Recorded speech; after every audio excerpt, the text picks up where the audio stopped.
Joan, cover up tattoo. So kung mapapansin nyo, yung old tattoo niya, same size lang nung kinover up. Right choices of design, placement, kaya po yan. Using a digital edit, ine-explain natin kung ano yung pwedeng kalabasan ng tattoo bago natin siya gawin. Kagaya nitong nasa tenga ni Madam, pinursing natin siya, din tinatuan din natin siya ng akma lang dun sa gusto niya. So papunta tayo sa shop ngayon. Energy level. Sela, pinursing natin. Tinatuan, and then na-cover up, respect to the previous artist, right choices of design, placement. So, kamusta naman, madam?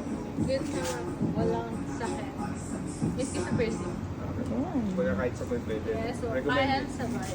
Ganda naman. Yes, po. Magaan yung Yo, salamat, madam Sela. And then si Ma'am Lan, play. Lay. Salamat po. Nagdalo sila itong years.